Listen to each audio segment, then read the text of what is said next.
Welcome, everybody. Thank you so much for tuning in. We are going to be kicking off this session by giving a massive shout out to Bafana, who got us extremely excited this morning and gave us so much to celebrate and kick off our day with.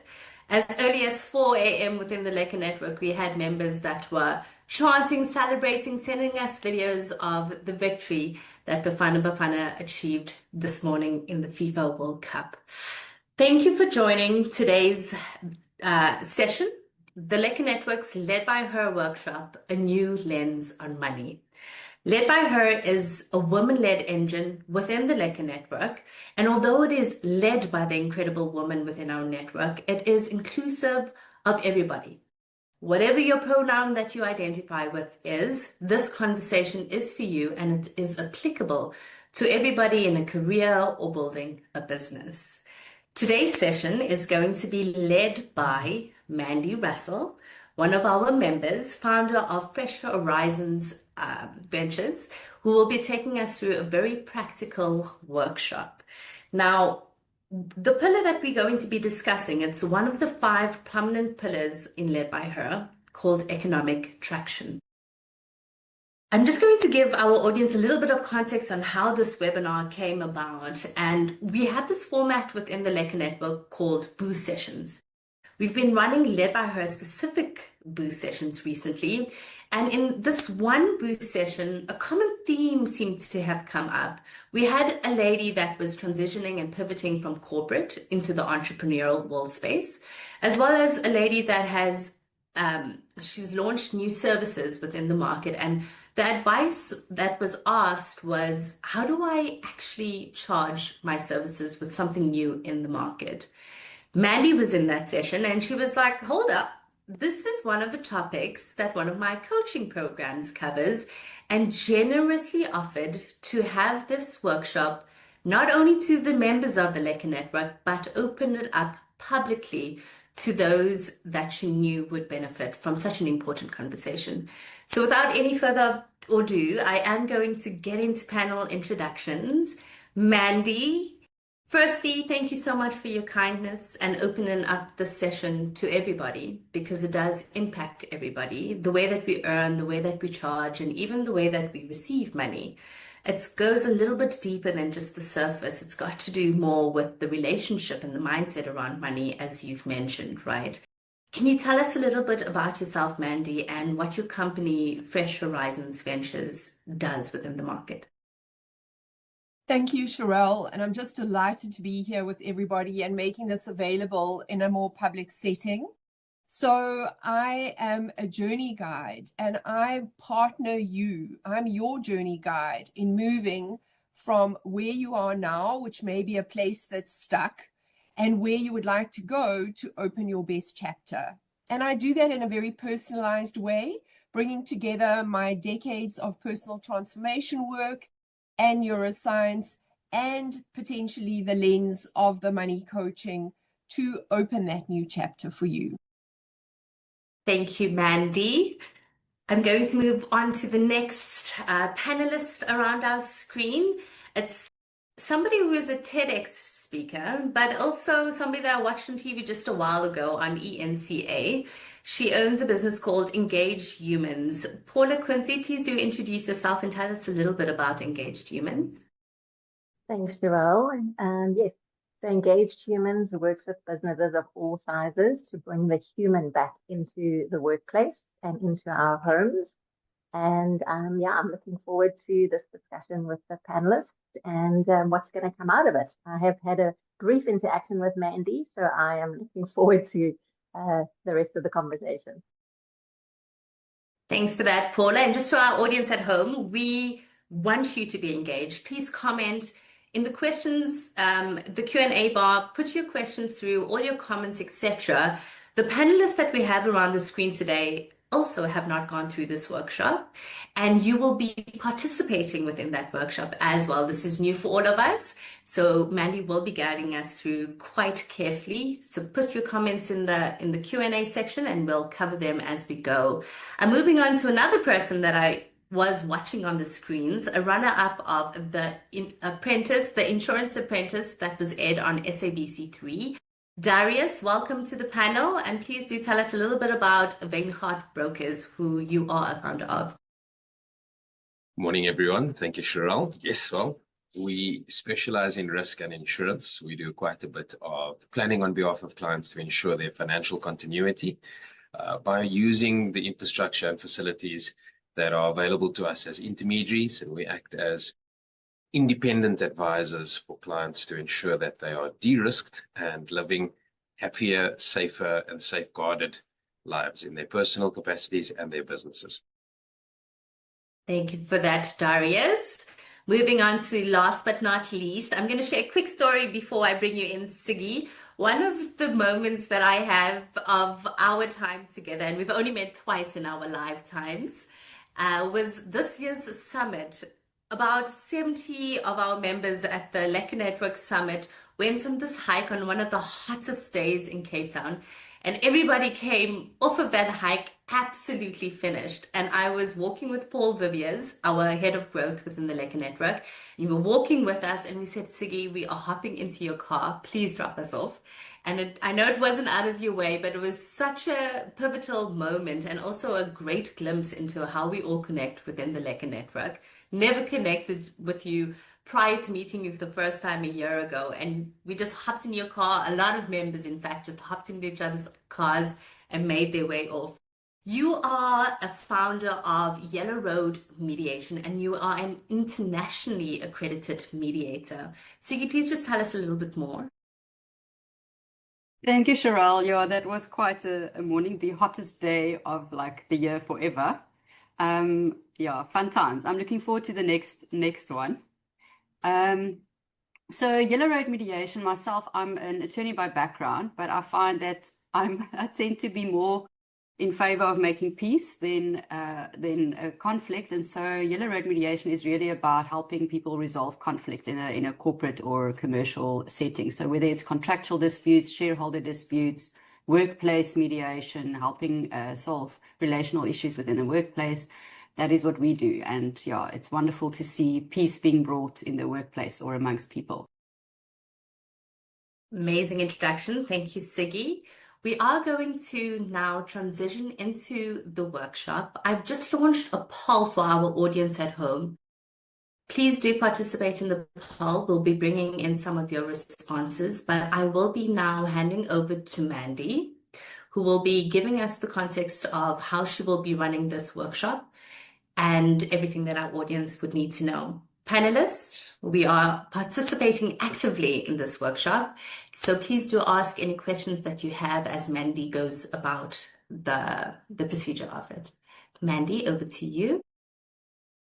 Thank you. Thank you so much. So, as you know, when you registered, there was no pre-preparation required for today, but today really is a gift, and I'm encouraging you to give it to yourself. And so with that, I have a request. All those tabs that are open, please shut them down. That cell phone that's at arm's length, can you move it just a little bit further away? Because we just don't know what emotions are going to come up for us as we think about money. And so the tendency to distract and soothe will be there. And so let's just park it aside. And then to fully arrive in the space of the work that we're going to do, I'm going to encourage you to just take 3 deep breaths and sigh out your mouth. So inhale through the nose and sigh out, and just allow yourself to fully arrive here. So inhaling.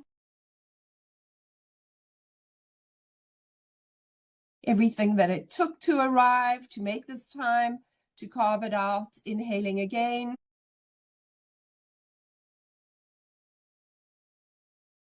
Let it go. Power of 3. Inhale through the nose. Let it go.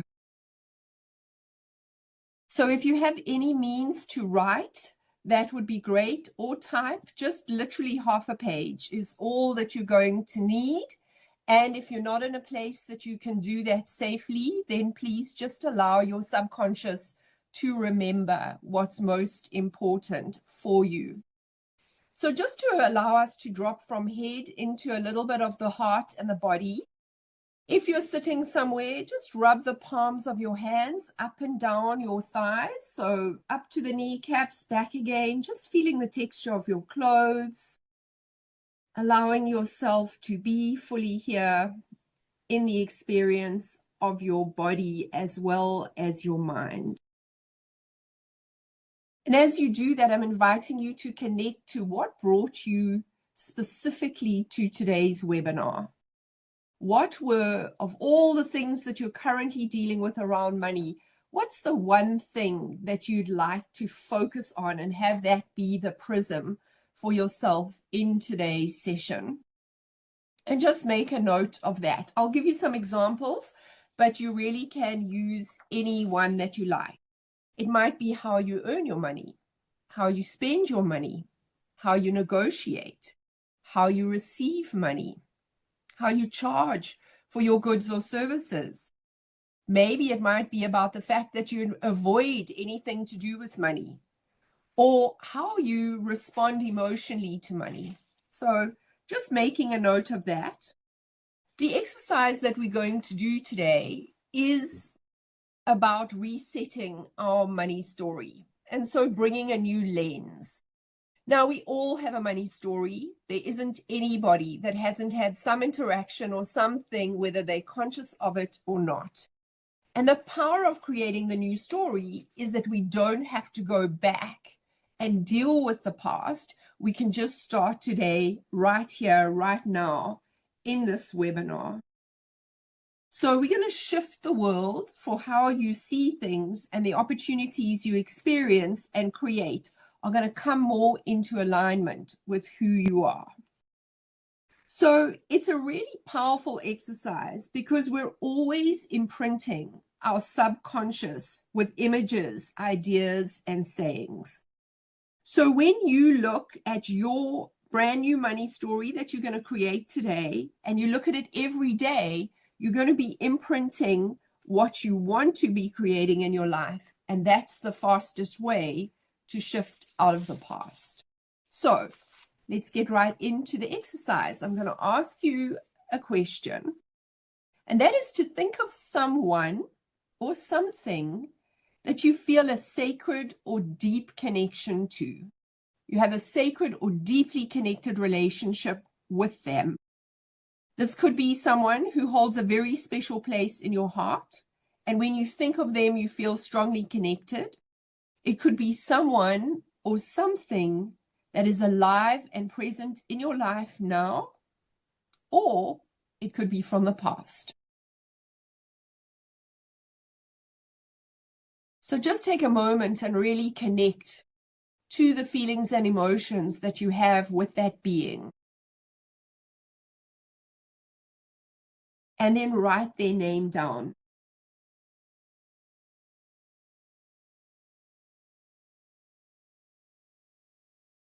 So the next thing I'm going to ask you to do is to think of 8 to 12 qualities or feelings that make this relationship sacred and special.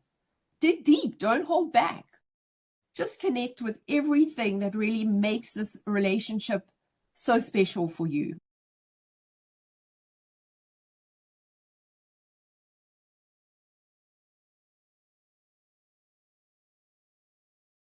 Do we select words, Mandy, or sentences? Just words, just single words, qualities, feelings. And Sharell, it would be great if one of our panelists or two of our panelists are willing. They don't have to share the name of the person, but just the qualities and the feelings that are coming up. Sometimes we don't get to 8 to 12, but just keep leaning in. I'm happy to share, Mandy. Super. Thank you. The words that came up for me were faith, generous, giving, loving, nurturer, kind, and I had another one that's just gone out of my head. But those are the ones that have come up with. Lovely, Paula. And as you're listening to those of Paula's, it might inspire you to connect to some others that have to do with your being or your person. So thank you for that. Anyone else? Happy to jump in, Mandy. Thank you. So feelings coming up are honor, brotherhood, loyalty, power, respect, striving, and love. Beautiful, beautiful.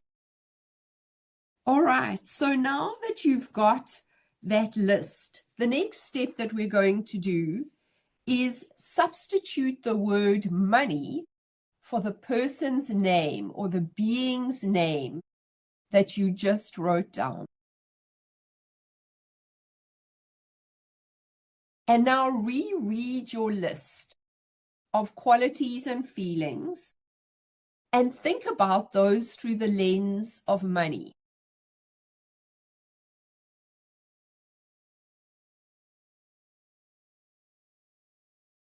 And just to our audience online, please feel free if you have any clarifying questions or comments that you'd like to ask Mandy as we go through the process.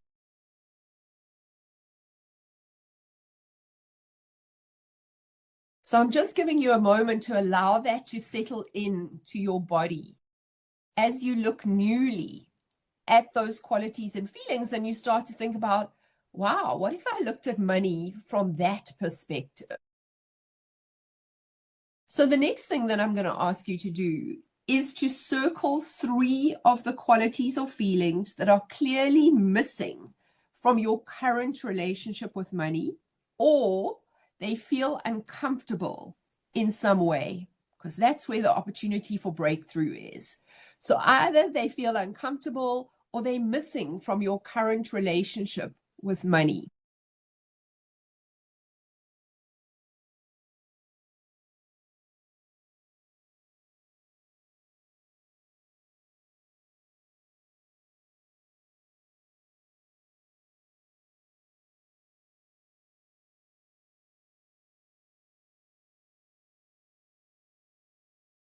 And now, what insights are you already starting to have that apply to your life, your business, your career, as you look through the lens of those 3 qualities that you've picked? And I'd love to hear some sharing of what qualities people are starting to use.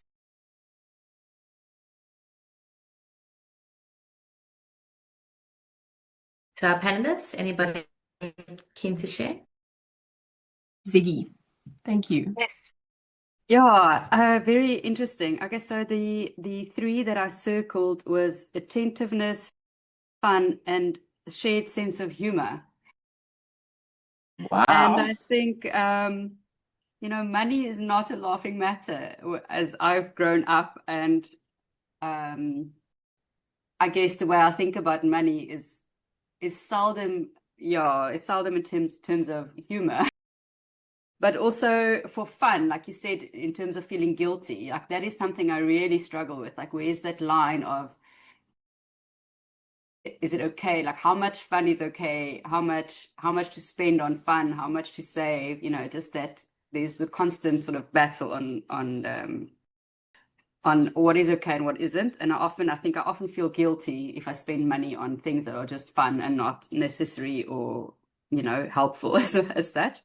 And then attentiveness, I think, is one, because in some sense, I'm careful with my money and I look after it, but in other areas, there's probably a lot more that I could do. So in terms of just being attentive on how I manage my money.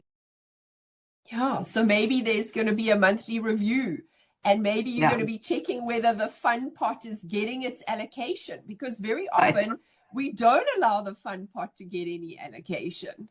It's all got to be serious and disciplined and, making a difference for the future. And we need all of those things. Thank you, Sigi, for being willing to take that on. Anybody else?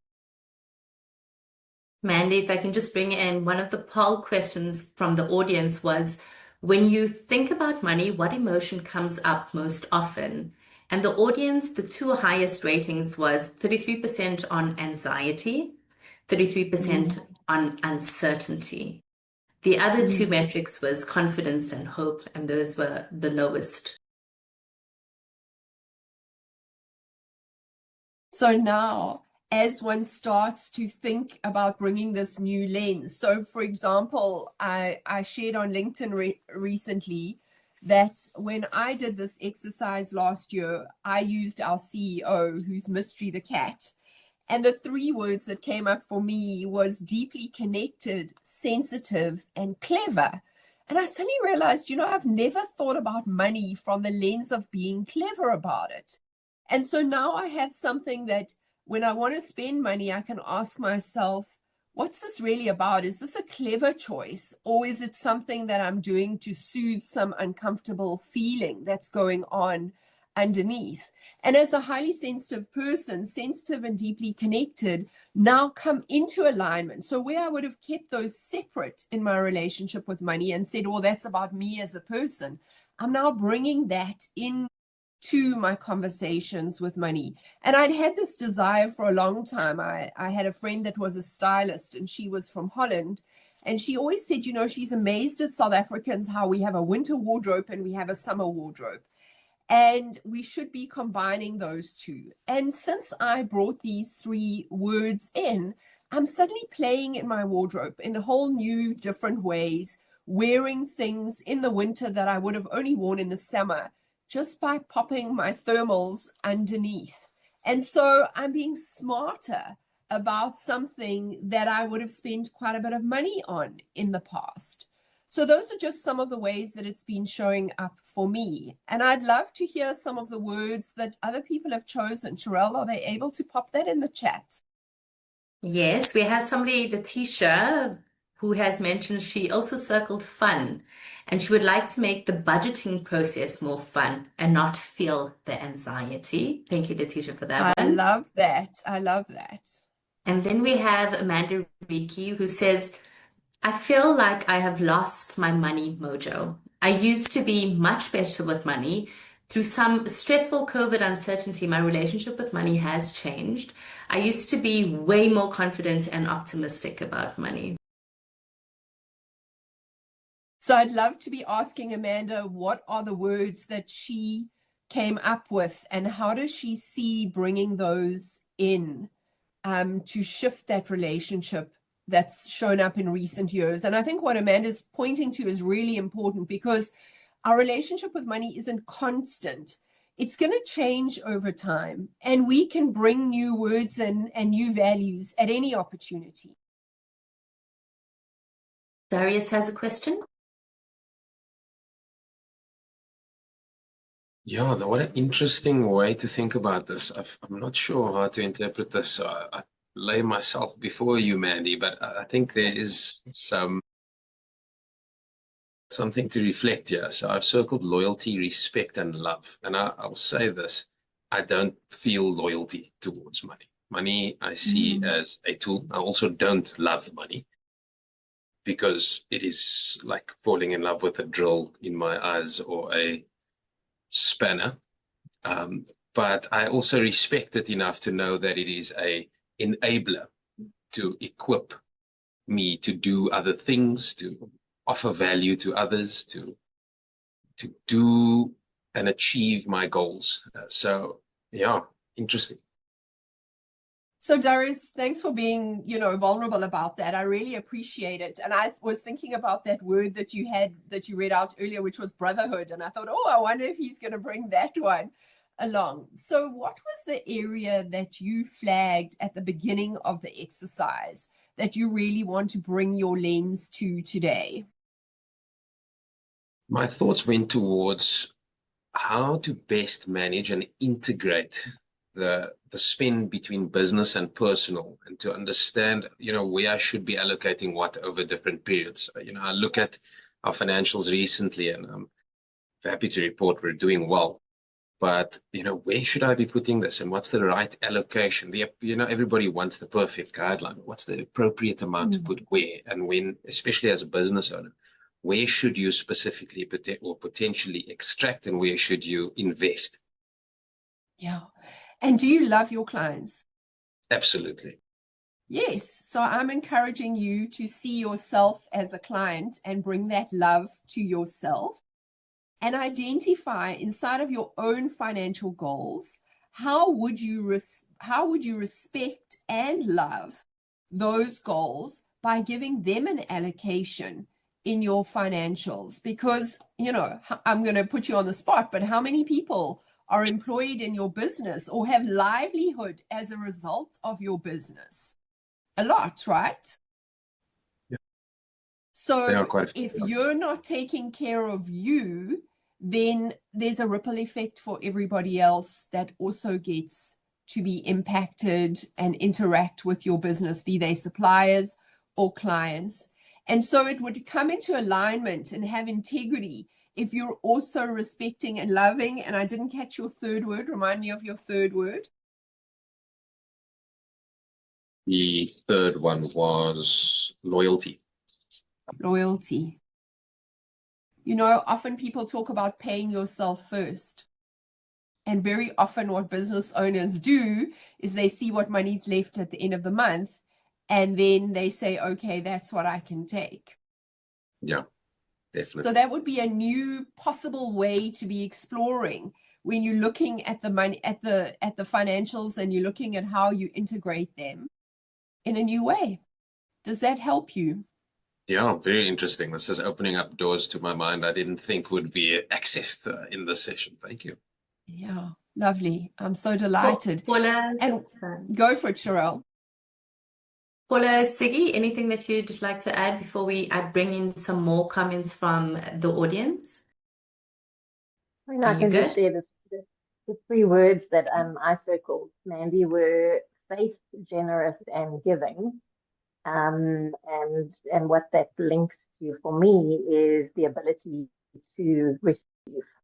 So, you know, just to be generous and giving to myself, but also others as well. You know, just because I've done similar exercise, just in terms of, you know, growing up with money, money was a scarcity. It was, you know, that sort of era where money was kept or saved for a rainy day, and you know, money didn't grow on trees and those kinds of things. So that's a bit of the conditioning and the pattern. So if you look then with that lens of faith, generous, and giving, and who I know you to be, and I'll just share, Paula and I have never met each other in person, but we've met each other through the Lekker network in a micro meet where we get to know a number of the other members, and then in a boost session, and then we got into a conversation, and Paula is a whiz around the multi-generational web workplace. And I needed an upgraded module for my leadership development program on this very topic. So Paula and I are currently engaged in that project.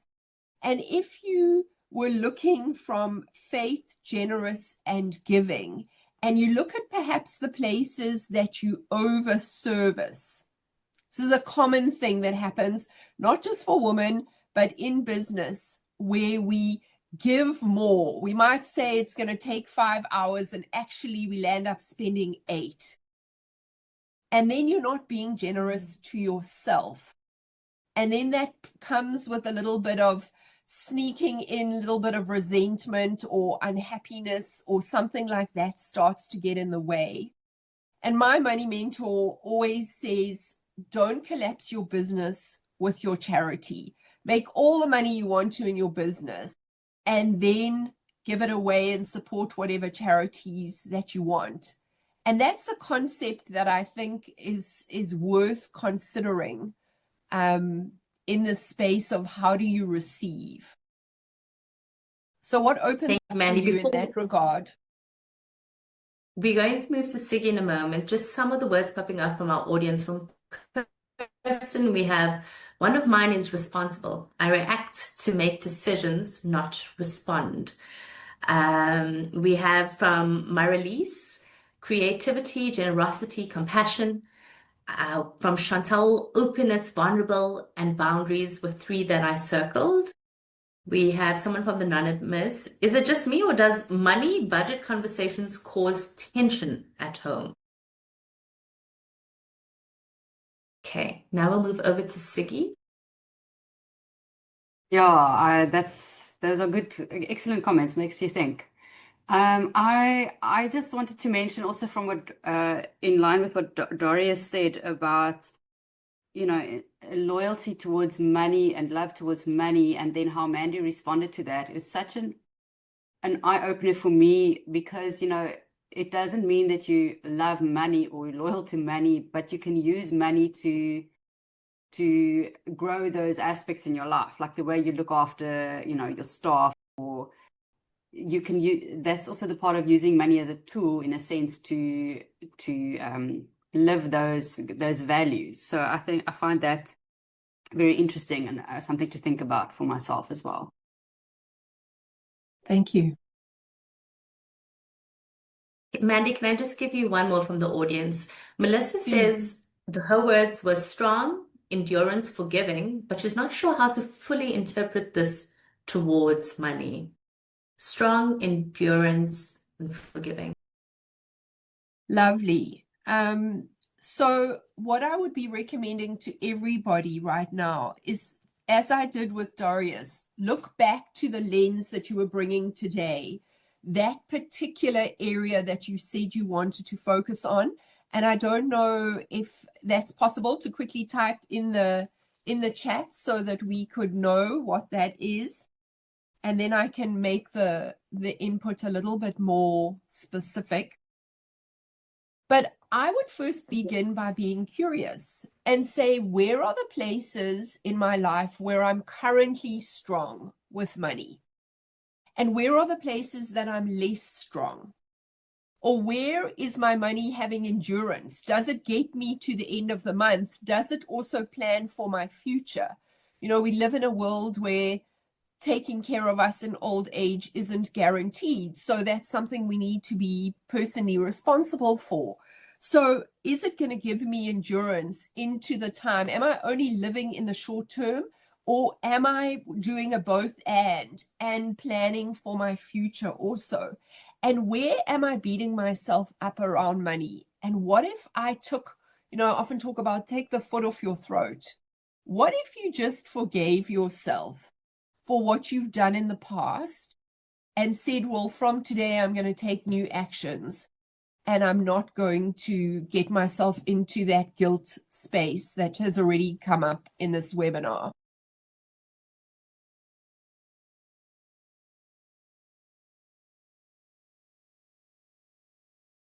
Be Mandy, curious to know. Letitia mentioned that she's in a relationship and it's very important to both of them to talk about money and to talk about it often. It really helps to lessen the tension. It took some work, but it was a conscious decision, and we started by doing budgets together. So talk about it, she says. Lovely, lovely. And a couple of you have mentioned the conflict that can be in that place. And, you know, I had a group that I was working with last year, and both the husband and wife were in the sessions with us. And these were always a war zone. There was great fear, there was animosity, there were all of those spaces every month when they needed to talk about the budget. And the story was that the wife felt like she was never managing the money effectively, and the husband was always like, where's this money gone? Where's this money gone? So one of the first things that they did is they set a regular money date, and they sat next to each other instead of opposite each other for that money date.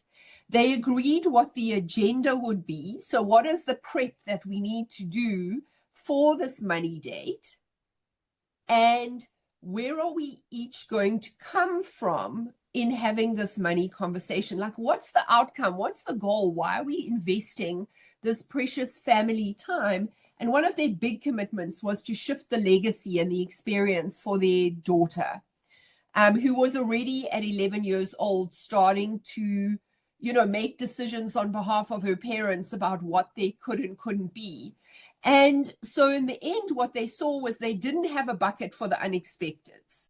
And so the wife was always getting into conflict about these unexpecteds happened. So how could they start to put a bucket together? Because life will happen. A geyser will burst. This will happen. Something will come up at the school that they didn't plan for. And how could they start to preempt that? So those are just some ideas. And then I would be saying, what are your words telling you? How could you do your money budgeting, whatever it is, your money date differently, using the words that have come up today?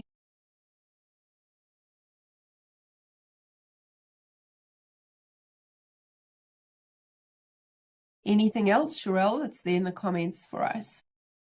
Yeah, we have many comments. Before I speak to more of the comments, just on the poll, there was a question. If you could instantly improve one aspect of your money mindset, what would it be?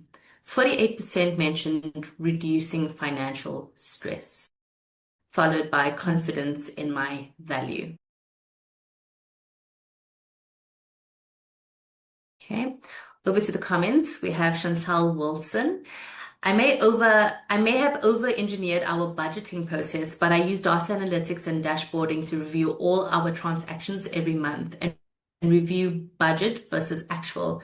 And that's where we get to discuss and allocate the fun part of budgeting. When it's out in the open, in black and white, you see it for what it is, and both parties can then become accountable. Thank you for that contribution, Chantal. An anonymous responded to Chantal saying, I would pay to see that tool. So Chantal Wilson, please do connect an anonymous with Chantal Wilson to take your conversation further. Over to you, Mandy.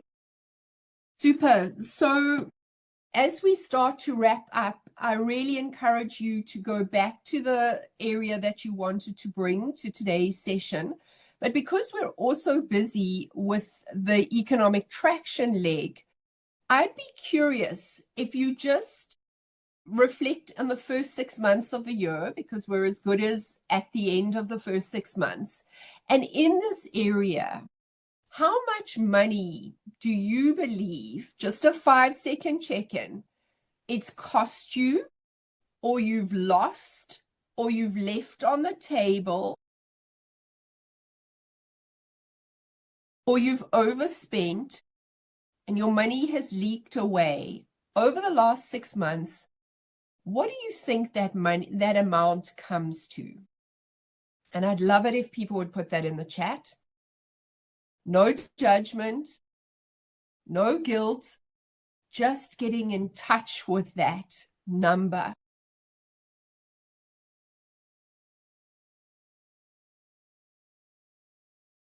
So our audience at home, if you do feel comfortable to list that number, please do pop it into the comments. I know all our audience can see each other's comments, so there may be a little bit of a discomfort to share the number, Mandy, but if they come through, I'll let you know. So here's my challenge. We're in the year of the fire horse, and fire is a creative energy. It burns, but it also creates. So I'm encouraging you today to take what's happened, take that reality check that was so powerfully spoken about by the lady that spoke about how they do their finance, data, and put that together, and then allow yourself to create something new for the next half of the year, and be fueled by the opportunity to reduce your financial stress by making a shift in that number that you identified for yourself. Okay, so give you some numbers, Mandy. There's plus minus 20 to 30,000 Rand, 1.9 million Rand. I have no idea how to answer this question, but it's making me think, says Anonymous. Yes. I've had people talk about money leaks like 500,000 Rand, or I could have put my daughter through university with that amount of money. And it's really powerful to just start to motivate ourselves for the shift by saying, wow, well, how would my financial stress be if I hadn't had that impact? And thank you to those people who were willing to put the number down.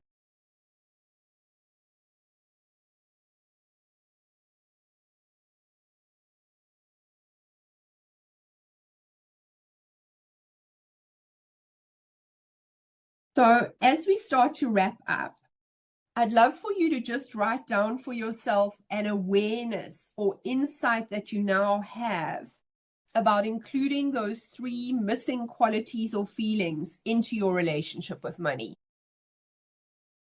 What's an awareness or insight that you now have about including those 3 qualities or feelings into your relationship with money?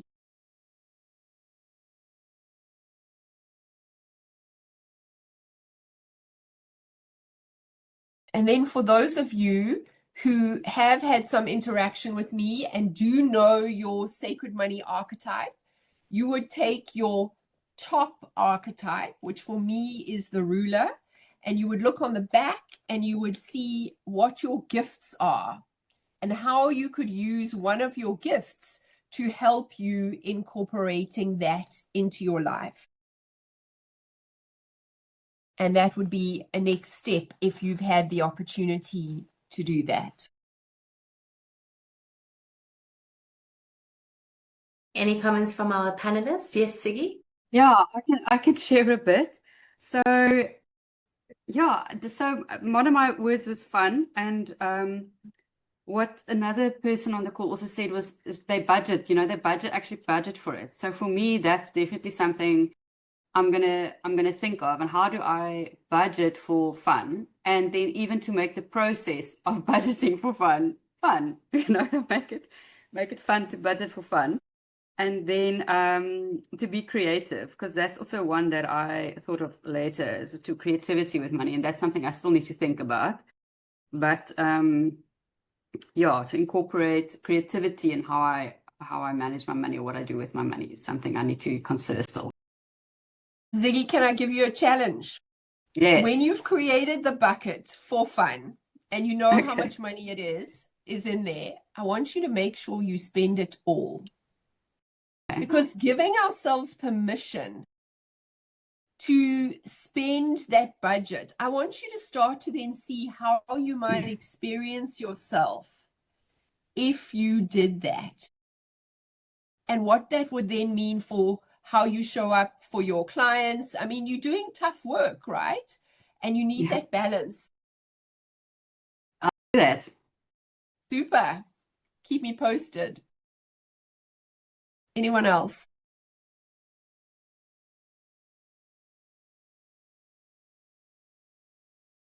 So I've If got a nobody bit of a else, yes, thought here, Darius. Mandy, and yeah, I'm just sitting and really contemplative here, actually, because it seems prioritizing is sort of coming to mind when I think about this.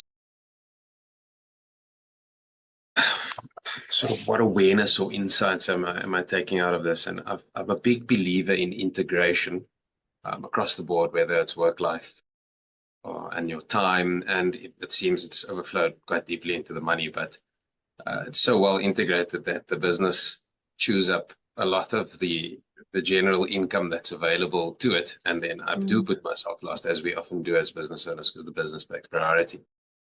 So I think that's going to be a very interesting one to keep exploring, and perhaps to just offer a bit of segmentation there, like you mentioned to Sigi, to make that budget and then blow the whole thing specifically because it was allocated for that. So very interesting insight there. Thank you. Thank you. Mandy and our panelists, we've reached our 45-minute mark. So Mandy, I'll let you wrap up before I close the session. Thank you. Well done to everybody for being on the court and having a look at this. And to those of you that shared, thank you so much. I want to just leave you with two things. One is how you do money is how you do everything. So take those 3 words into the next meeting, into the rest of the day, into your family time as you go home later today. And remember that hope is the act for betterment, baby steps that are going to bring you a new future. So for those of you that are experiencing stress and anxiety, keep having a look at how you can bring those 3 words into play and start to reduce the current stress and anxiety by being active rather than passive in your relationship with money. And I'm not saying you are passive, but it's often that leads to our stress. Thank you. Beautiful. Thank you, Mandy. We have some gratitude expressed in the Q&A section from Kirsten, who mentions it's such a beautiful session. Thank you so much.